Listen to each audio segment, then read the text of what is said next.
Hi everyone, welcome to this week's or this month's actually live stream on Discover Neo4j Aura.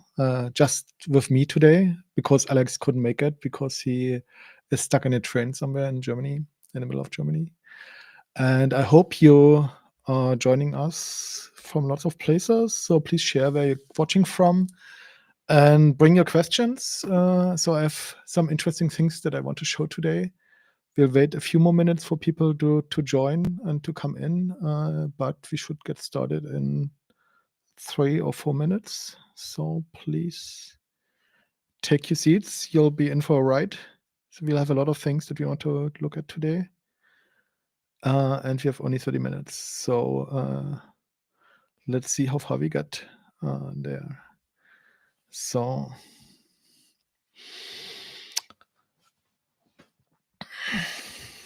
starting in 3 minutes.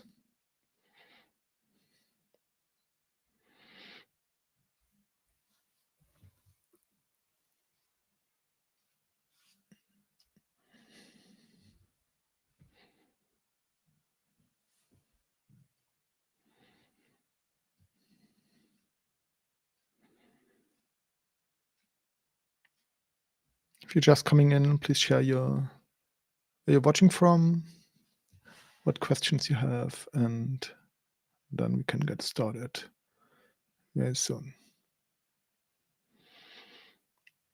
In general, if you want to see past sessions, you can find them on YouTube. If you go to youtube.com Neo4j, you should see our playlists here. And there is one for Aura. There it is. So I'll just paste it into the chat as well.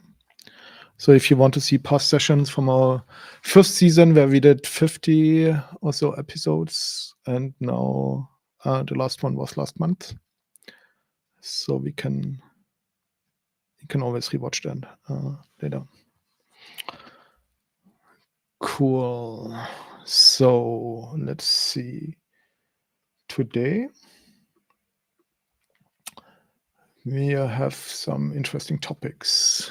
So just to tease you a little bit, looking at model context protocol, a little bit of GraphRAG with Aura, querying Neo4j through MCP, and then if you get to it, then perhaps a quick dashboards preview as such, depending on how far we get in 30 minutes. Yeah. Okay, 1 more minute to go, and then we get started.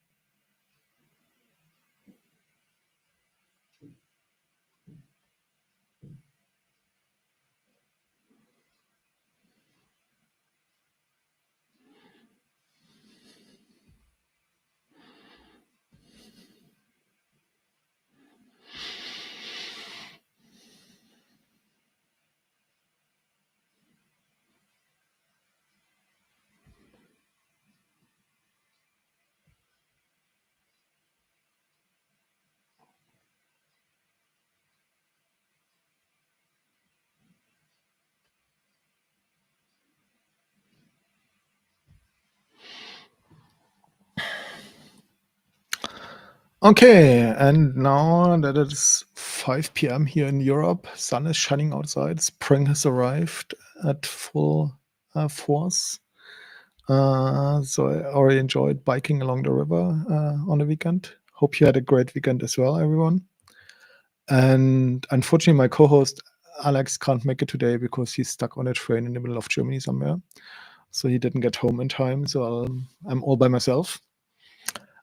So let's see how this goes. Let me know where you're watching from, bring your questions, and otherwise I'll go ahead because we have only 30 minutes or about 30 minutes, and we have a lot of things that we want to look at. Okay, let's get started. So the topics today are MCP, Model Context Protocol, how to use this with Neo4j, GraphRAG extraction from PDF documents into an Aura database, querying via MCP, and then perhaps a little bit of dashboard preview. Oh, and I forgot something, which is actually Chen and notebook visualization. Okay, lots of exciting things to do. So if you haven't lived under a rock the last few months, then you've probably heard about MCP, Model Context Protocol, launched by Anthropic in November 2024. And actually, I did my first MCP server and article in early December.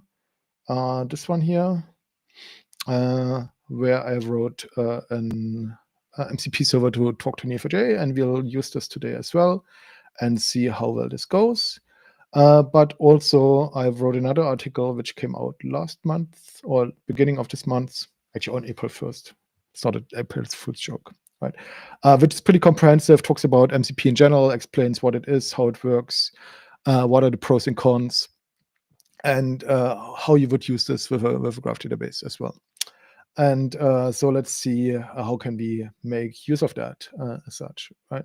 So quick to recap, Model Context Protocol is a way or a more or less standard protocol now, how to integrate tools into AI assistants and agent systems.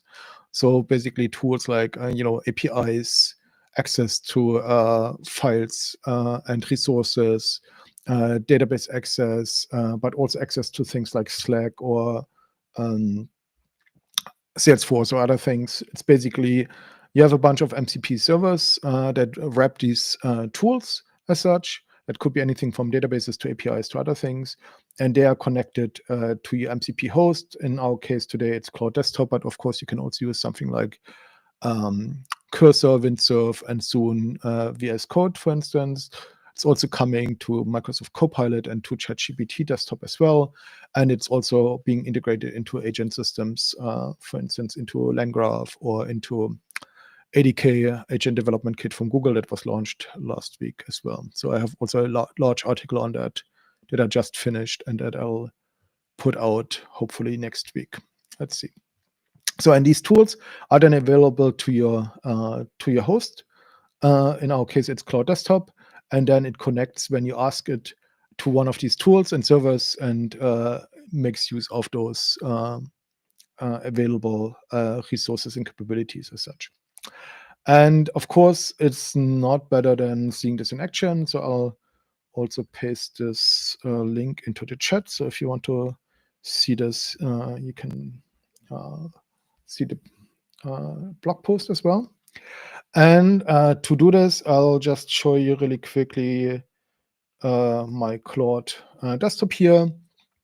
I have configured a bunch of MCP servers in the Disco config. I have MCP memory. We won't talk about this much. So it's basically allows you to store parts of a conversation, entities and relationships from conversation in Neo4j as memory. Talking to Neo4j, this one, and the Aura manager is what we're going to use as the first one. So this basically wraps the Aura API. So I'm not sure if you've seen this. There's an Neo4j Aura API that has an API specification where you can manage your Aura instances. As such, you can list your instances, create instances, and access tenants and so on.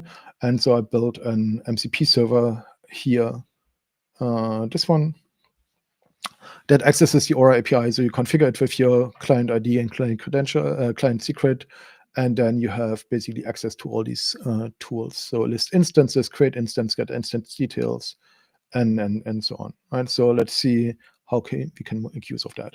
So I have configured these servers, as I just said.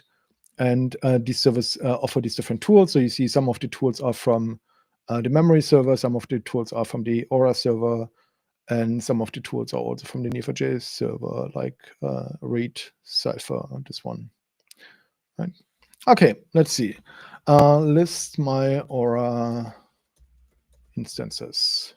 So it will look at the tools that it has available and then execute the tool. It allows me, if I permit to execute this tool for this chat, let's do this.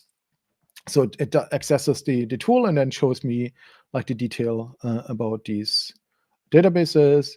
And so we can, for instance, say,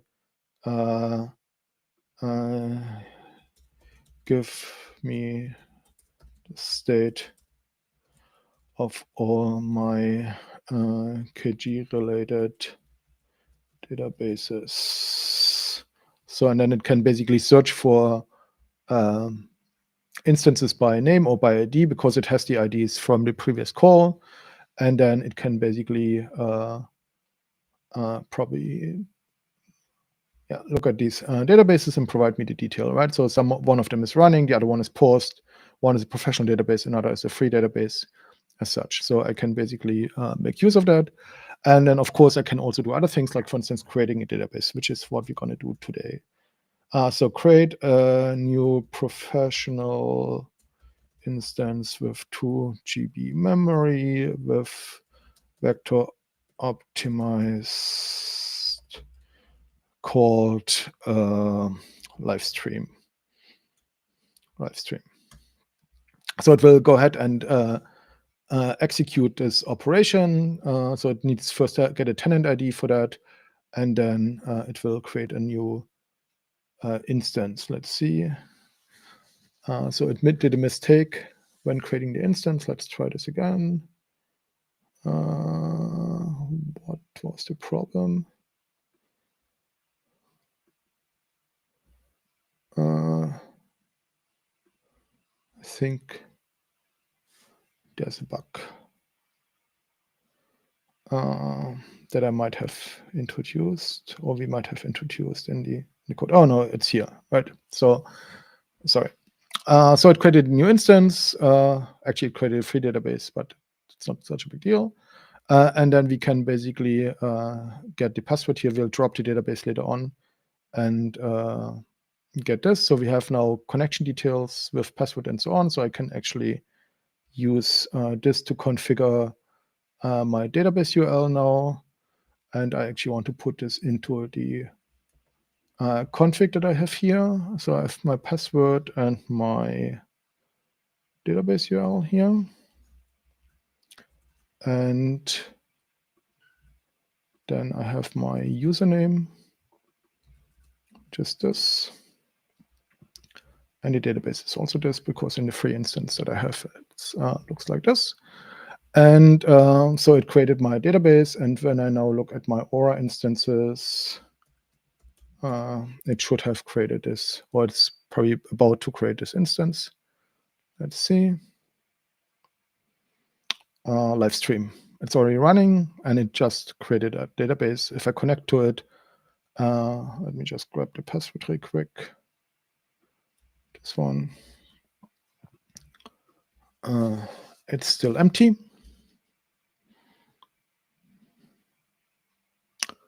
Right, so if I look at my database here, it's still empty, so nothing in there.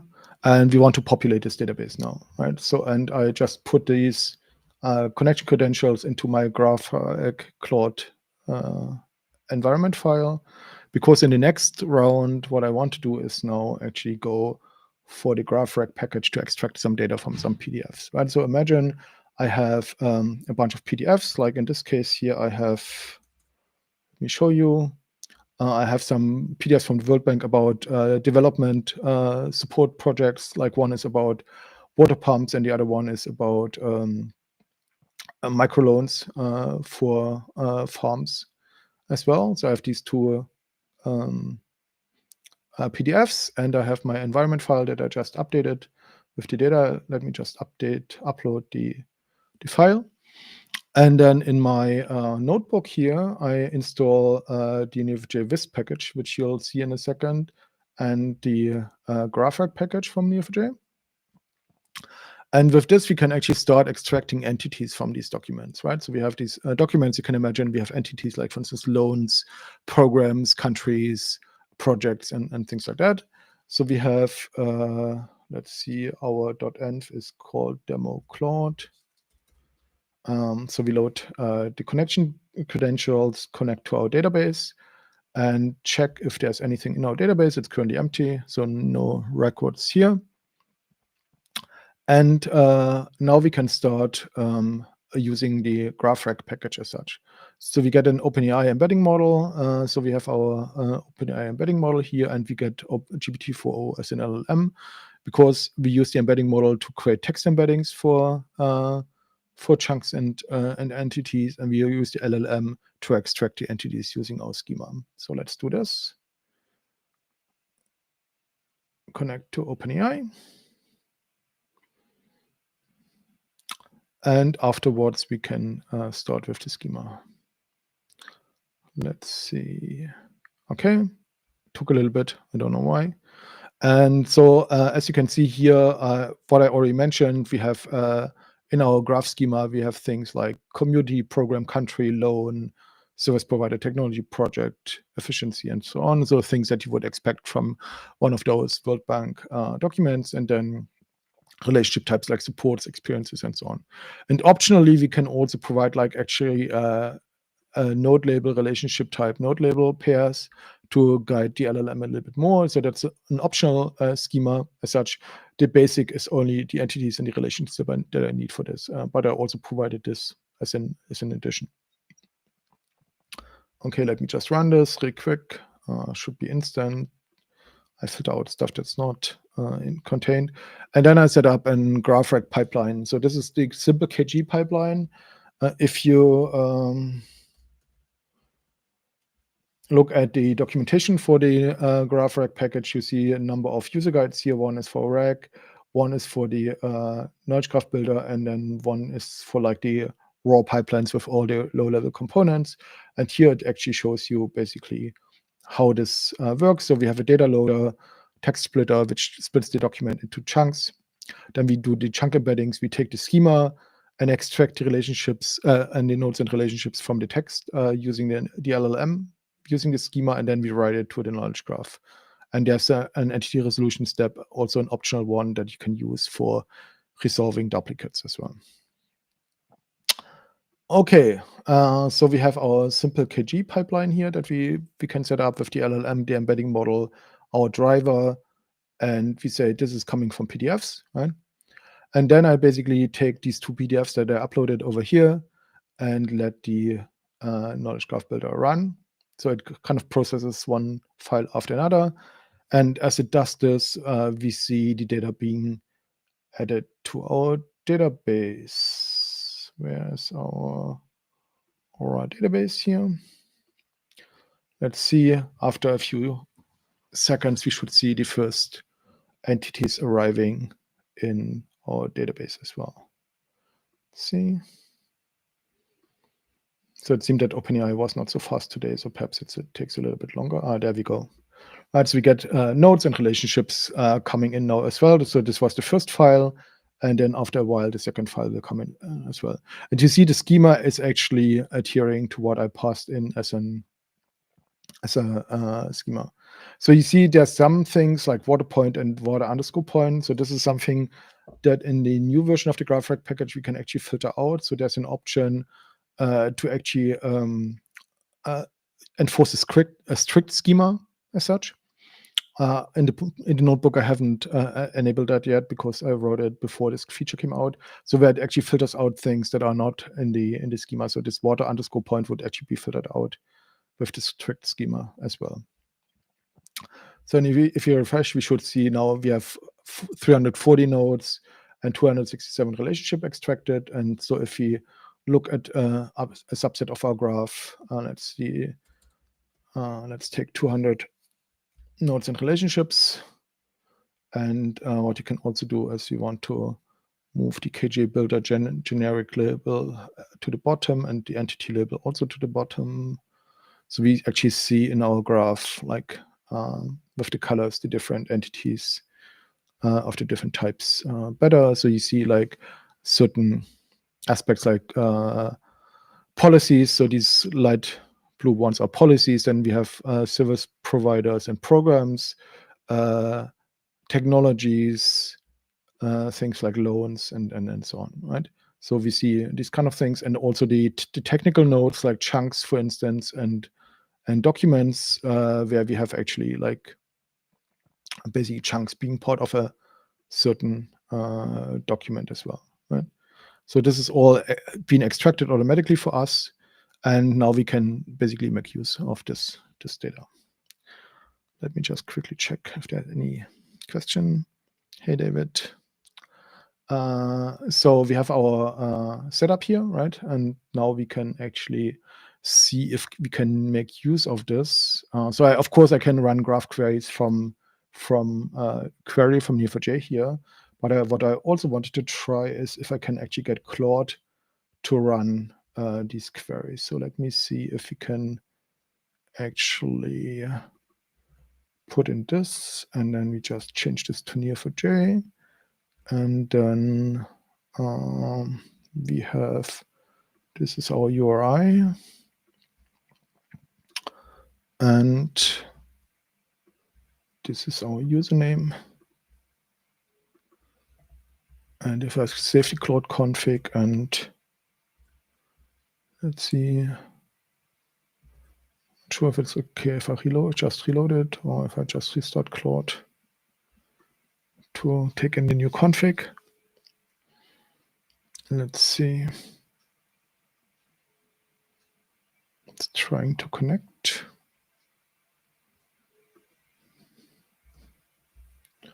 And let me just restart it. Will be faster. So, and ideally, we should see our 24 tools, right? So now we should also see our new database that we can use, right? What types of entities are in our Neo4j database? Check the schema. So what this is doing is basically it uses the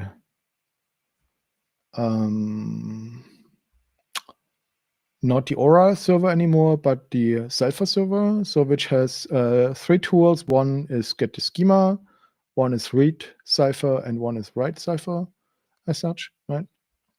And so it can use the schema tool to get information about the schema. So let's see if it used the right tool.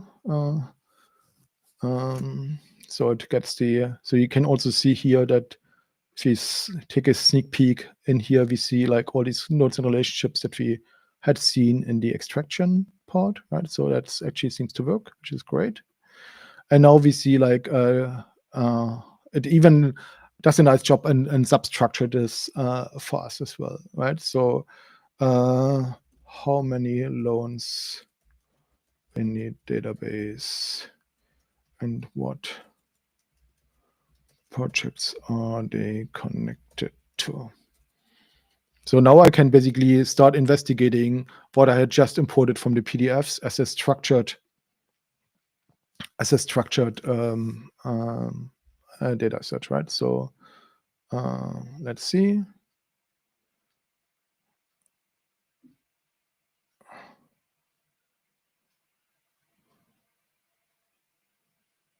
If it got something right. Okay. So so it found all these loans, 13 loans with different names, right? And then try the inverse relationship. Sometimes LLMs get the direction wrong. Let's see if it gets this information now.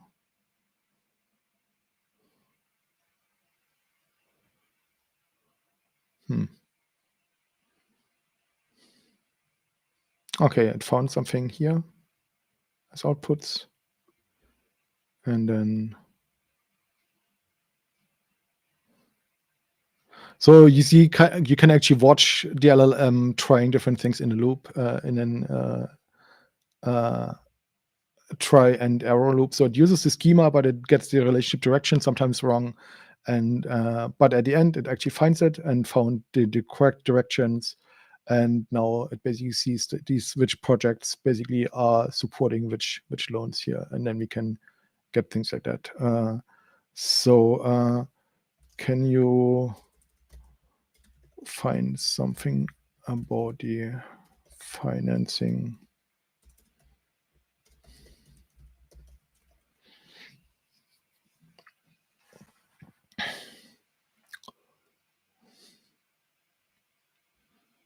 Okay.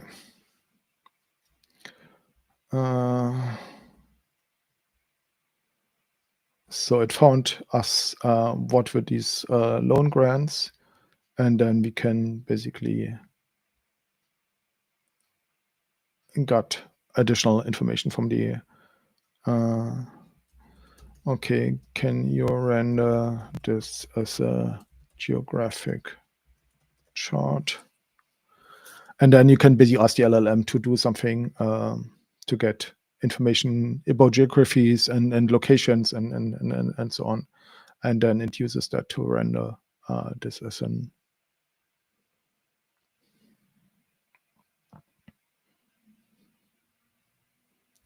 right. So let's see. So now it will start generating some React code to demonstrate this in a visual representation. Right. While it's doing this, we can, I think, let's see, actually draws the countries itself, which is pretty impressive. I wouldn't be able how to draw these countries basically with geopolygons. Pretty cool. And then generating SVGs and a table containing this information. So it's basically global, and then in Tanzania, there's a certain area about this. And so I mean, it's a little bit underspecified data that we have in the database, but you can see that even with the underspecified data, it still is able to fetch relevant information and then make sense of it. What I really like is also you can always look into the queries and the results, so you always can verify that this is actually something that you want to see, and we can also take the query and also just execute it in our own Aura instance as well, right? So that's actually quite nice. And the last thing that I didn't show in the notebook yet is the visualization. So we just had started to work on an Python visualization. Visualize.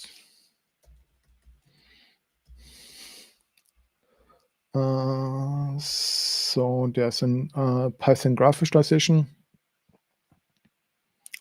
package that we can use inside of a notebook, which is in pre-release, but you can basically see the docs for this here, and then you can basically render graphs from pandas, from GraphData Science Library, and from the Neo4j database, which is what we want to do today, which is basically we get a driver, write a query, and then we can just say from Neo4j, we visualize that. So that's what I did in the notebook. So here we can basically have our query that gets us the patterns, the paths for a graph transformer. So it turns it into something that has nodes and relationships. And if you run this, then we can basically render the results as a graph with the same visualization library that we use in Query and in Explore as well. So it has all the same behaviors here as well. And I can choose what to render as a label, what to render as an how to color things as well. I can pick the labels that I want to use and so on. So which is really nice to do inside of notebooks. And in my last 5 minutes, I want to have a quick peek at something that's also coming in Aura, which is dashboards, which will come hopefully soon, and which is basically an early preview where I can do things like I can run Cipher queries. So for instance, give me the nodes, head label or unwind labels and as label, and then return count label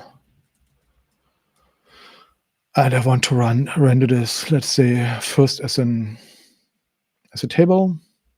So we see our label counts here, but I can also choose to change this to a bar chart, for instance. Then I see like the different label types and this.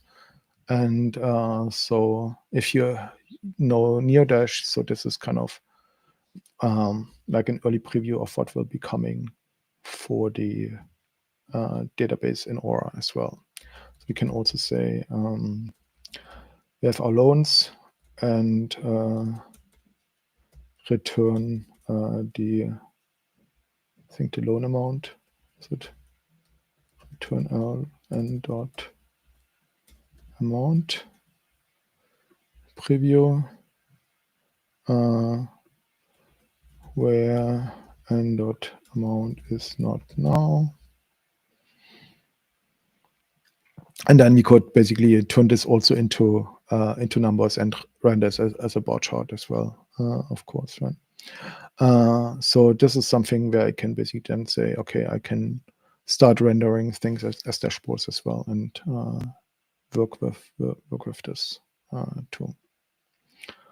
Right. So that's a quick preview of this. So and with this, I think I covered almost everything that I wanted to cover today. If you want to learn more about the MCP servers, feel free to check out my blog post that I already shared in the chat, and which also goes into more detail on this, especially if you have better structured data, then it can actually do much nicer things in terms of like determining top end products or other things, do recommendations. It's even able to do collaborative filtering, so basically rating based recommendations, and then also distributions, and then the Aura server. So this here is an example of using it inside of Cursor, but it also works with Windsurf and VS Code as well, which is really nice. And then you don't have to leave your IDE to interact with the Aura API as well. And if you have any comments or feedback on any of those MCP servers, we'd love to get some feedback on that, and love to see what you built with this and how you integrate it. And if you have any questions, feel free to send your feedback as well. Cool. And with that, I think we are good. If there are no questions from anyone, we can take it from here. So I can also put in the notebook URL. So if you want to try this, feel free to try this notebook as well. Of course, you can put in your own PDFs and your own schemas, of course, as well. And I basically also generated the schema by asking an LLM with a bit of the text, what is like a schema, and then I adjusted it a little bit from there. Cool. And with that, have a wonderful day, everyone, and hope to see you next time in our next Aura live stream with Alex next time. Okay. Have a great day. Take care, everyone. Bye-bye.